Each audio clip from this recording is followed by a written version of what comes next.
Take two. Take two. Hi everyone, it's Justina, also known as That Woman Blockchain on Twitter, and I'm here joined by a very special guest, Ben Goertzel. Hi Ben, how are you doing? Doing great. Glad to talk to you here. Yeah, same. I'm really excited. I really liked the presentation you did yesterday. I really like how you're moving forward in the space, and I'd love to get the audience to know about what you're doing. Yeah, fantastic. So it's been a lot of fun just to be out in the world again, circulating with other blockchain people and AI people. I mean, the last couple of years, been a lot of sitting at the desk working, which has been really productive. The SingularityNET team and I have been building a lot of things, but it's fun to be out there and sort of telling people what we're doing again. So in the SingularityNET ecosystem, we've really been working at sort of concurrently building out every layer of the decentralized tech stack. So SingularityNET, it's a multi-agent system for AIs that lets multiple AIs in the blockchain coordinate together at scale and cooperate to provide various AI services. It's sort of in the middle of the decentralized tech stack. So below SingularityNET, you have a blockchain, right? And we built SingularityNET initially on the Ethereum blockchain because we launched in 2017 and that's what was there then. We've been in the midst of porting to Cardano blockchain, which I'll talk about a bit in my talk in a few minutes here at AIBC. But while Cardano is way better than Ethereum in cost, scalability, reliability, and so on, we're going to do even better with hypercycle, which is the new Cardano sidechain we're building, which is customized just for AI. Now, on top of SingularityNET platform, there's a lot of other things you need to use SingularityNET to create the decentralized AI ecosystem to power the next phase of the global economy. So we have some deep AI tools like the OpenCog Hyperon system we're building that provides decentralized AGI, artificial general intelligence, on top of SingularityNET. But then we also need dApps delivering decentralized AI in various vertical markets. And these range from Singularity DAO, which is doing decentralized finance on SingularityNET, something called Rejuve, that's longevity medicine, and then the Metaverse, which is a talk I gave yesterday here at AIBC. So the port of the SingularityNET marketplace to Cardano is going to have Metaverse aspects itself. It's going to be a sort of Metaverse marketplace rather than just a flat web-based marketplace. But we're also partnering with Hanson Robotics on this special Metaverse called Sophiaverse. So we're taking our Sophia robot, which is the first robot citizen, a physical humanoid robot built by Hanson Robotics.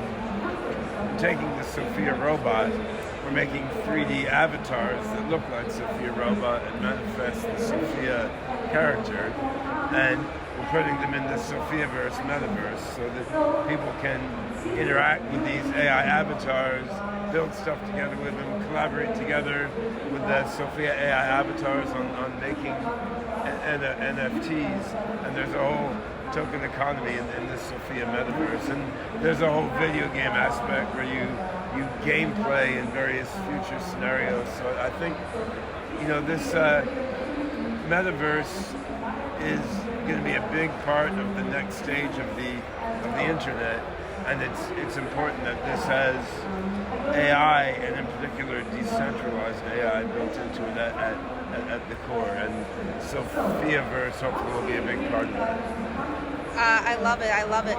But I want to bring it back a little bit because, as we talk all about this technology, there's always that human aspect of it. And it's like the old world and the new world and the convergence of the world. So how do you see us bettering humanity through the work that you're doing? I think humanity is at a fascinating and unprecedented juncture because technology is advancing exponentially, at least in many domains, in AI and biotech and nanotech and communication hardware. Technology is getting exponentially more and more powerful, and in order that this technology should advance in beneficial directions, human consciousness needs to advance also. And sometimes this advance of human consciousness can be hard to see looking at the world around us, right? I mean, in some moments, I think like, okay, technology is advancing exponentially. Human consciousness is at most advancing linearly, and sometimes even seems to go backwards, right? But you know, I think there's more dimensions to it than that. And if you compare, you know, humanity's attitudes to what they were when I was a child, there's really been tremendous advance in the openness that people have to different perspectives, and the degree to which we can embrace diversity, the number of people who are really embracing mindfulness and radical acceptance of the world as part of their lives. And I think we need to accelerate that. I mean, human consciousness needs to advance exponentially along with the technology, or we're not going to be able to guide technology in positive directions. And I think that the Metaverse actually can play a very, very interesting role there, because it's sort of a playground for experimenting with things in a freer way than we can do in the physical world. I mean, in the Metaverse, you can be anyone, you can do anything. You can experiment with new kinds of relationships, new kinds of interactions, different kinds of bodies, different kinds of selves, and this can be a very opening and freeing thing if the Metaverse is built with human consciousness expansion and human freedom in mind. If the Metaverse is just a way to sell people more stuff they don't need, and to channel people into very narrow, you know, consumption-driven personas, then it won't have that aspect, right? So there's a lot of potential in the Metaverse, both for AIs to learn and grow, and for people to grow and expand themselves. But we need the Metaverse to be built in a diverse, democratic, open way, and it's wide open now. Like that potential is still there. Yeah, I totally hear your point. I personally feel like that's exactly where we are. We need to take a quantum leap in human consciousness. This is the point we're at, and I think you're right. There is a rising of human consciousness, and a lot of people are working towards that. I mean, I just saw Sadhguru go on Joe Rogan. Yeah. And that gave me a lot of hope, because I'm thinking, you know, Joe Rogan has a lot of influence, and the masses, this is what they're following. And then you have a spiritual teacher, a guide going on that show, and I think that, for me, at least, was a very positive sign. And I was like, you know, or even the word yoga being mentioned by presidents or prime ministers or our leaders. I think we are moving, but I also understand the risk if we don't move fast enough. So I'm for exactly what you're saying.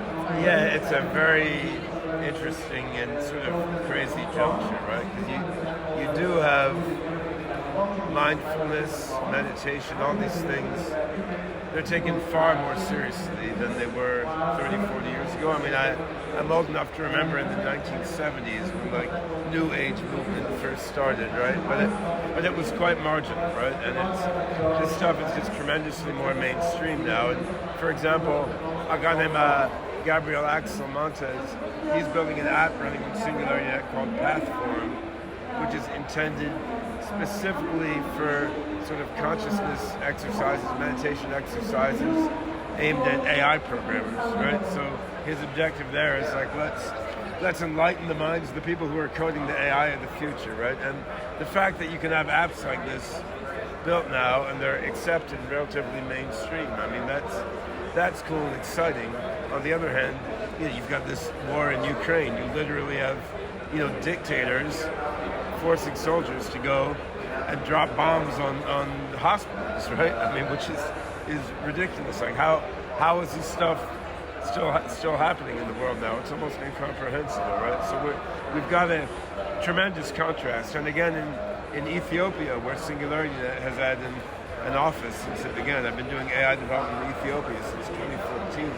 On the other hand, you know, the young programmers and scientists in Ethiopia have very modern, open-minded attitudes. They're doing AI development. I mean, you've got Bethlehem Desi who works with us there. She's been doing programming classes for girls and boys age 8 to 18 in Ethiopia for a number of years now. On the other hand, more than half of Ethiopian kids have brain stunting due to malnutrition. Right? So we've really got amazing stuff and terrible stuff going on. There's tremendous potential for growth, but there's also the other side, right? And I think where I've been living the last couple of years is an island. It's an island in the Puget Sound near Seattle, and it's easy to be complacent in a place like that because almost everyone is progressive minded. Things are very comfortable. You're living in communion with nature in a way, and it's been very comfortable to work on building advanced technology in such a peaceful, beautiful setting. But yet, there's a lot of nasty shit happening in the world, right? Yeah, and you know what? To add to what you're saying, it's like, but at the same time, it's the pain that pushes people into presence, right? It can be, yeah. Although my son Zebulon, when he was 12 or 13, he said, Ben, pain builds character, bad character, right? So you're right. There's that aspect also. Certainly one can use the suffering, which is just imminent in the human condition, as the Buddha and many others have recognized. One can use that suffering to spur growth and to build compassion with the suffering that everyone else has. It can also have the other effect, right? And technology can be used to help catalyze compassion and empathy and human growth, or it can be used like in first-person shooter games where you're just going into a virtual world and delighting and blowing up everybody else, right? So I mean, there's both aspects there, and the story isn't fully told yet. And of course, that's how it should be. That's what gives an exciting edge to life, right? So this is a point where all of us can pull together to help to build a more positive future. And just like biological death gives a certain piquancy to human life. You feel like, well, I've got to have these experiences. I've got to do these things. I've got to open myself up before I die, because otherwise, then what, right? In the same way, the fact that we've got a probable technological singularity coming in 1 to 3 decades or something. I mean, this gives a certain edge to all the work that we're doing, right? It's like if we don't wake up humanity now, like then what kind of malevolent singularity might we have in 10 to 30 years? Well, I have something that may bring. I would like to bring this to your awareness. We're going to live through the biggest wealth transfer that's ever happened, and that's women getting empowerment, women getting money. And I run Women in Blockchain Canada. What I want to work on is doing more education and getting more women in. And women are more focused on social impact than they are just on the financial earnings. So I think it is a pivotal time, but we're going to need to get more women involved in more things like AI, technology, and things like this if we are going to move forward. It's very important, and to be honest, it's an ongoing challenge as CEO of a cryptocurrency company. So our COO of SingularityNET, Janet Adams, is a woman we hired out of the HSBC in the banking space. So she's always pushing us to hire more women, and we I think do an okay job of it given the nature of the blockchain space, but it's an interesting challenge, right? Well, and that's why I'm so passionate about working now on a university in the Metaverse, because now we're going to remove the barriers that people have towards education. There is going to be no more excuses, you know what I mean? Yeah, one interesting thing I found in Ethiopia, for example, historically we've tried to hire half women, half men in our office there, and our education program originally was Girls Can Code Ethiopia.